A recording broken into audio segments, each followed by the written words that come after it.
Today I'm going to talk to you a little bit about how to break 100 and then never shoot over 100 again. I see a lot of people still that are never breaking 100, and that's usually like a big milestone for a lot of people, is to break 100. And I've only been golfing for 2 years, and then once I've broken 100 for, I don't know, maybe like the second time, right? I've never worried about shooting over 100 again. And it's not necessarily a skill thing, but it's a big mindset thing. Oh, it's beautiful. Now, you just need to warm up your body. You're gonna take a few holes before your body feels actually warmed up, and then you're wasting up to, I don't know, like 6, 7, maybe even 8 shots by doing that. So if it's par 4 to start off with, and my body's not warmed, I can max out on the first hole, and I've already wasted 4 shots just trying to get warm. I also have a new driver, so I think this is the perfect way to explain a little bit more about some mistakes that I used to make when I couldn't break 100 or when I was struggling to break 90, and now also some honest mistakes that I make while I'm trying to break 80. And I'm a new golfer, so I can still make these mistakes all the time, as opposed to, I'm not throwing shade at any YouTubers, but as opposed to a lot of YouTubers that really forget what it's like to, struggle to break 100 or even 90.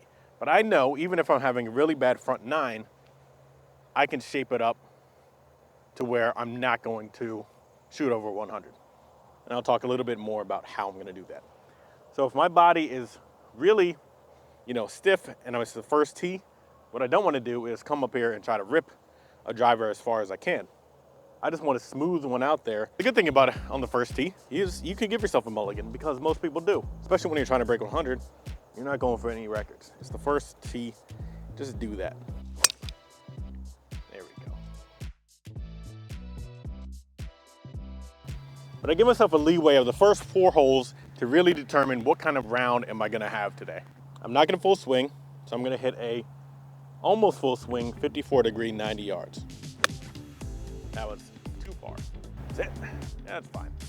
But we're on in 2. Now, the way that I mentally will keep myself in there when I was trying to break 100 is, and I still do this nowadays, but less, is the first 4 holes, I am allowing myself a little bit of leeway. And by that, I mean, I'm going to allow myself to make mistakes, and they are okay. I'm still going to try to minimize my mistakes and play as best as possible. I am going to try to tell myself that these first 4 holes don't matter too much, especially when you're trying to break 100. I'm going to try to see what kind of round am I having today. Am I swinging it poorly? Am I swinging it good? I'm going to try to figure out if my swing is not making good contact. What can I do?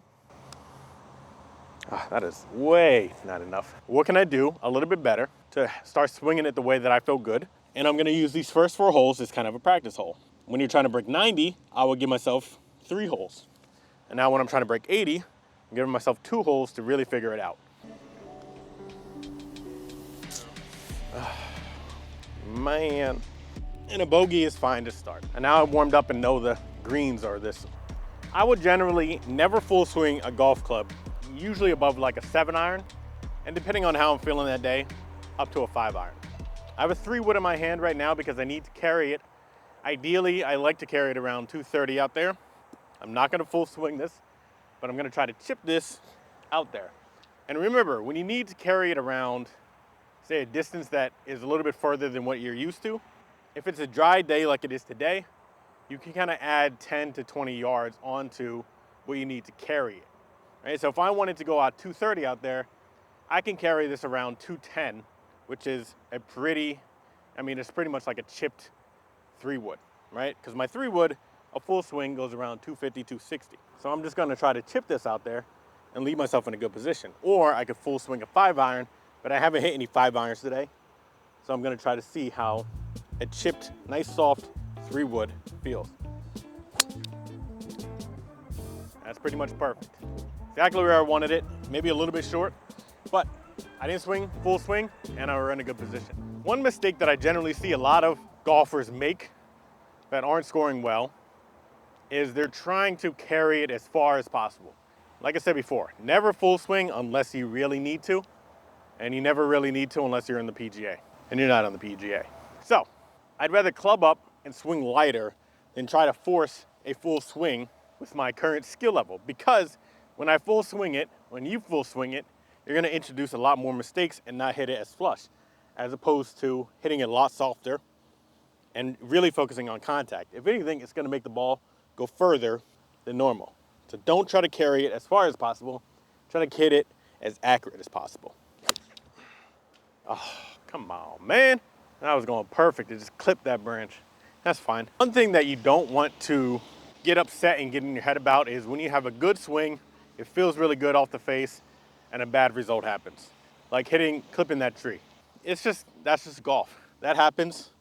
And getting in your head about, oh, if this would have happened, or if that didn't have that bad bounce, or if it bounced right and it's left, you're gonna get too focused and too wrapped up on all the shit that shouldn't be going on, that you can't control. As soon as it touches the face, you can't control it anymore. And the results we just really want to accept.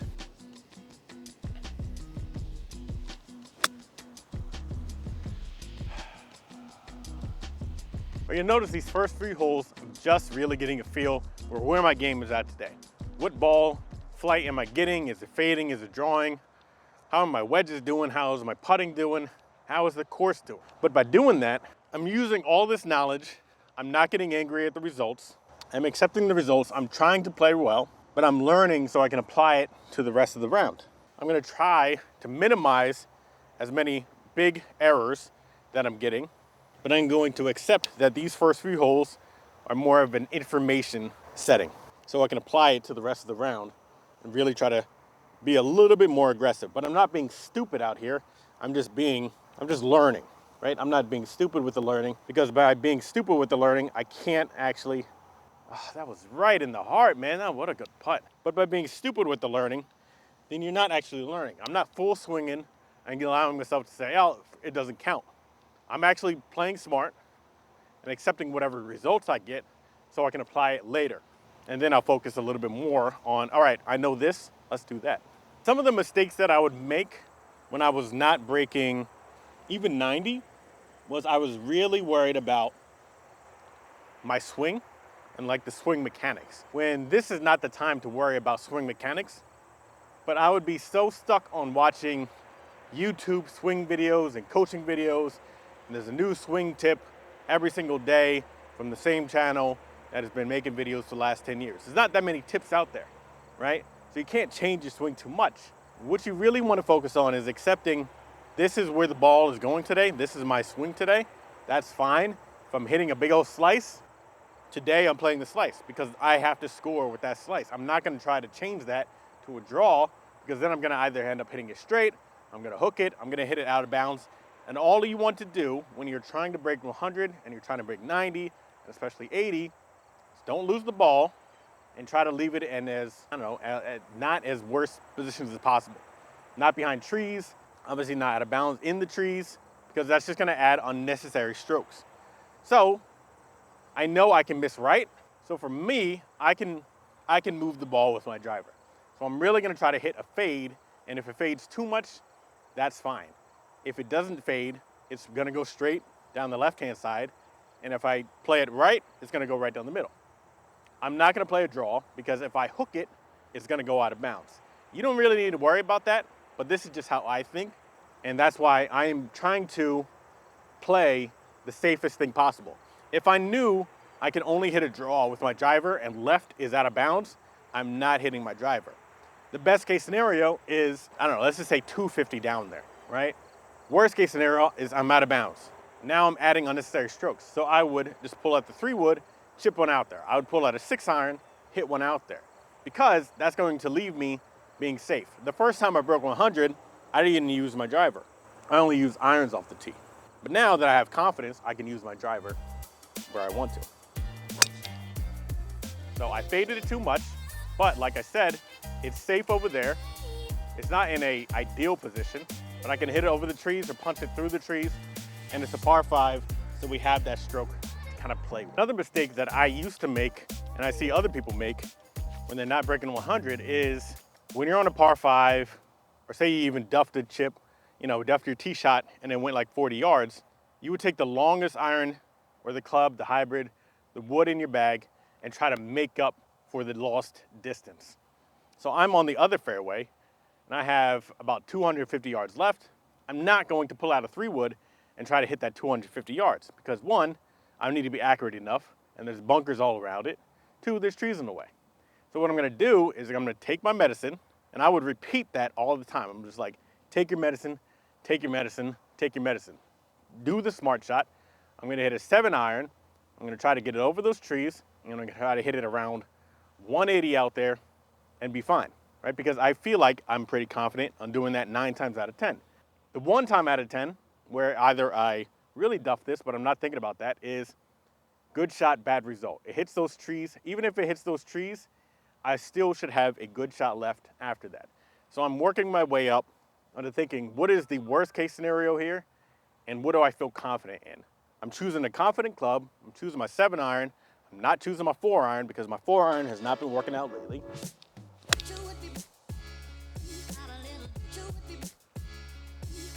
We're a little to the right, but you know what? It worked out. I actually hit that very well. And now we left ourselves with a little, 50-yard chip. And I still make this mistake, especially when I was trying to shoot 100. I would try to get too cute with these shots. So I have a lot of leeway in between here and the green. I would try to land it right next to the pin because that's what all the other YouTubers are doing, right? None of my friends are doing it, but people on YouTube are doing it. So all I want to do now is try to get it on the green. And if we get it on the green or near the green, we have ourselves a birdie chance. I'm not going to try to land it right next to the pin because that's a little bit out of my skill level.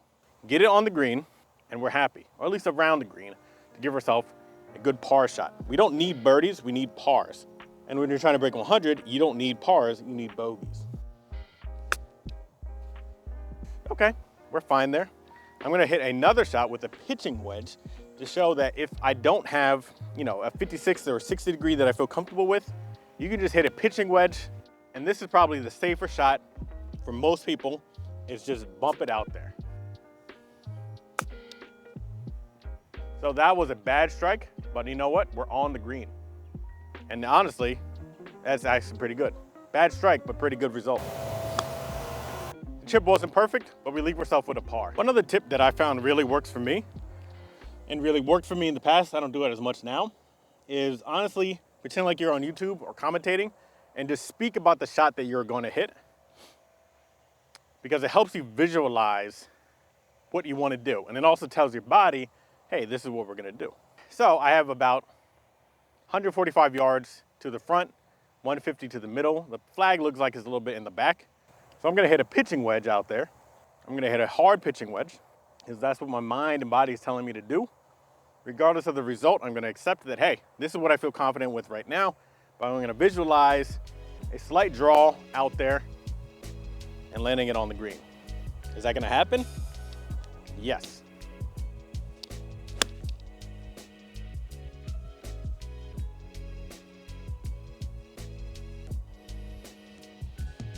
There we go. But visualizing it helps do 90% of the work for you. Then your body will listen to whatever you visualize. That, I trusted myself, and now I left myself with a birdie chance. And that's what we want. The other thing that I see a lot of people do is they don't really read the green. Now, I know these greens because this is my home course, and I know generally where the slopes are. But even taking half a second to walk around to the other side to make sure the slope is what I'm seeing and my line is what I'm seeing is going to help out a whole bunch. Remember, I don't need to be mad if this doesn't go in. I'm playing for pars, not birdies. Pros play for birdies. Good putt. I pushed it a little bit or pulled it, and it's fine. We got the par, but we're happy with pars.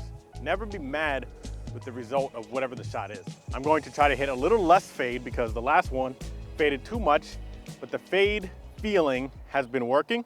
I haven't lost it yet, so I'm not gonna change that up. Don't change up what works, especially if it has been working for you. Especially if it has been working for you that round. Once again, I faded it a little too much, but we're safe, and that's all that matters. We're on the other side of the trees, we'll hit it over the trees, and we'll go from there. One tip that I also wanted to give somebody, if you're hitting it into the other fairway and there are people hitting, thankfully today it's very empty, but if there are people hitting, you can just move it laterally. Don't give yourself the best position and the best lie, but just move it laterally just for pace of play. No one cares. You're not on the PGA. Count the stroke, don't count the stroke. It's up to you. Oh, that came out weird. Oh, but we're on. Now, I have to admit that last shot was a pretty stupid shot. The reality is, I should not have taken that shot 9 times out of 10, but I was feeling very confident in myself to hit that window, so I did it. But when you're trying to break 100, take your medicine, hit it under the trees, and try to get into the fairway as much as possible. When you're not in the fairway, the rough can do a lot of unpredictable stuff. Even with that shot, I was in the rough, could have caught a flyer, it could have had some topspin, I could have hit it right into the trees, and left myself into a worse position, and you end up getting a double bogey. What you really want to try to minimize is double and triple bogeys as much as possible, which is very easy to do if you don't play stupid. And don't try to go for shots that you can't hit.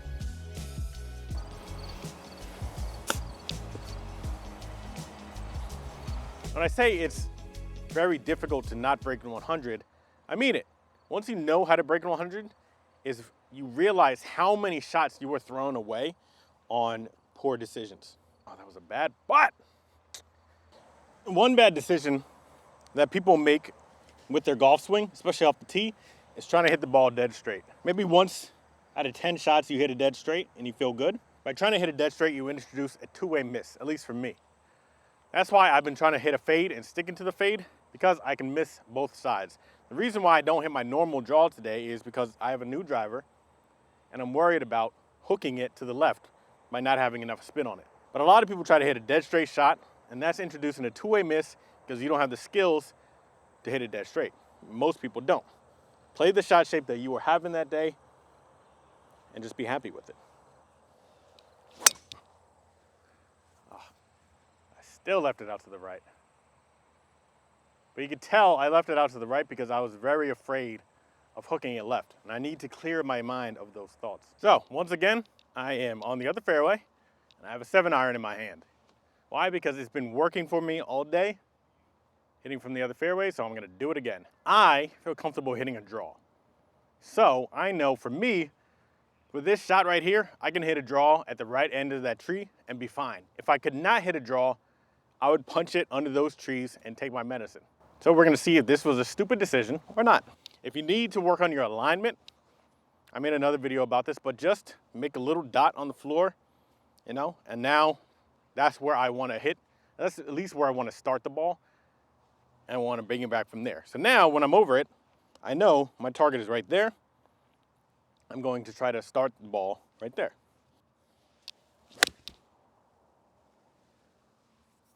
Didn't draw as much as I wanted it to, but it's still pretty good. Now this was a long par 4. This is a 436-yard par 4 from the white tees. What that means is almost no matter what, most people are gonna have a third chip shot onto the green, right? You're playing it like a par 5 at that point for a long par 4, and that's okay.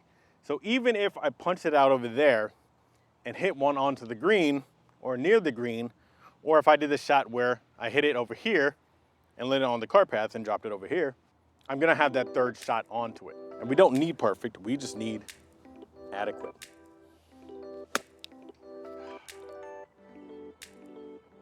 The mistake that I did there was I did not check how far I actually was from the green. So don't make that mistake. Always check how far you are from the green. Because in my mind, I'm like, all right, I carry this maybe 30 yards. Obviously 30 yards is not far enough. When you are in a bunker, a lot of people really waste a lot of shots here because they don't know how to get out of a bunker. The easiest thing that I've found to do is I open the face a bit. Doesn't matter if you have a 54 or a 60. I open the face just a bit so it bounces off the sand, and I lift my hands up, and then I just literally, I drop them like a V, and I try to splash as much sand behind the ball. And it's hard to see that from that angle, of course. Simple as that. Always use the line on the ball. Man, I've been pulling everything. But the reality is blow-up holes are going to happen, whether you are a scratch golfer, shooting in the 70s, shooting in the 80s, 90s, 100s. When you're shooting in the 100s, it's probably going to happen a little bit more often because you're making worse decisions. Your skill level can be very similar to that of someone shooting in the 80s, but your decision-making process and your mental is a lot worse. So I just made a 7, and I could easily fall into a spiral of thinking, my round is ruined. I just ruined my score. I'm not breaking 80. I was playing great golf until then, and that's true. I was playing great golf until then, and that's one bad hole. You're going to allow yourself multiple holes to have blow-ups on if you're trying to break 100. I don't know, maybe say 4 or 5, right? Try not to max, but allow yourself these blow-up holes where you're like, all right, hey, that's one in the book. When you're trying to break 80, you probably don't want to have, a triple or quadruple bogey, but you can still break 80 because the reality is you're not going to get as many birdies. We're not birdie machines yet. When you're trying to break 90 or shoot in the 90s, well, you want to have maybe around 2 or 3 blow-up holes, and the rest is just bogeys, and that's fine because you're going to sprinkle in some pars once you're actually playing, better that way. So now I'm not going to do anything different. I'm not going to deviate my game plan. I'm not putting away my driver because my driver was not necessarily the problem there. It didn't help me. But my chip shot right there was really the issue. And that was really because of laziness. Man, this draw is not coming out today. So now this is a good hole where I'm going to tell myself I need to take my medicine because I have around 160 yards to the front and my 8 iron would definitely hit and my 9 iron would definitely hit that.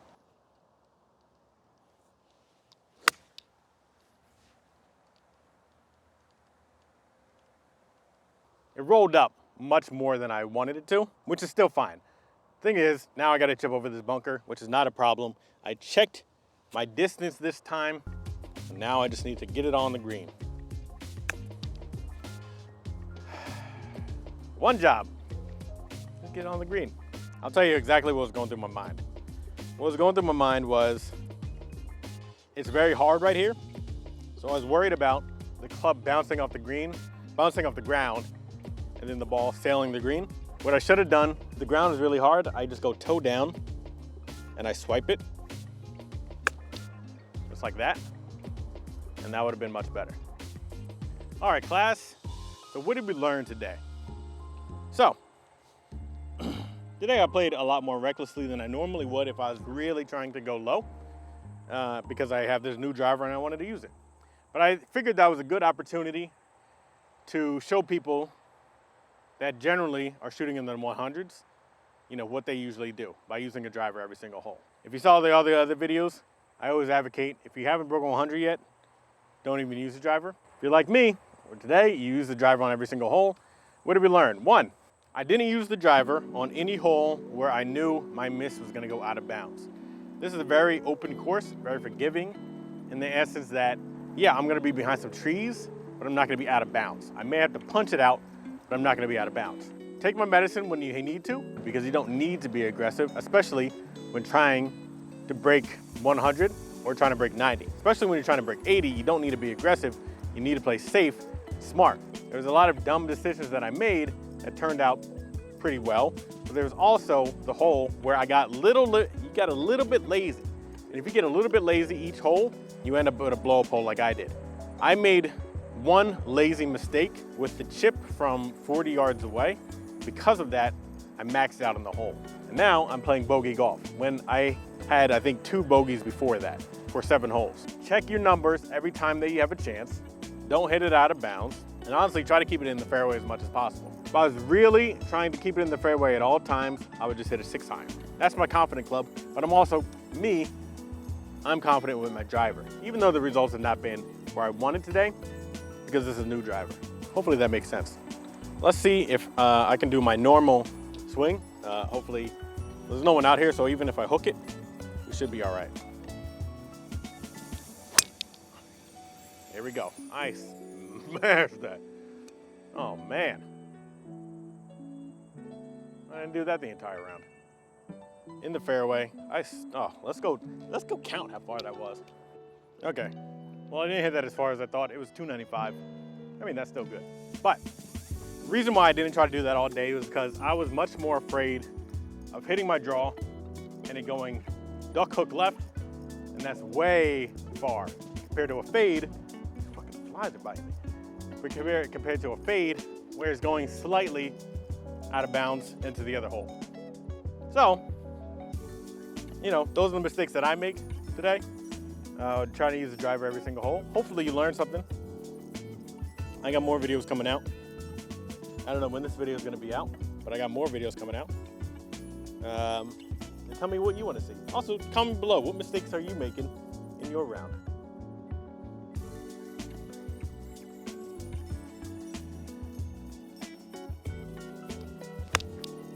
That was terrible. That's why I say don't full swing with clubs where your maximum length is the distance you need to go. Because if you don't hit it perfectly, well, now I'm in a terrible position. Until next time.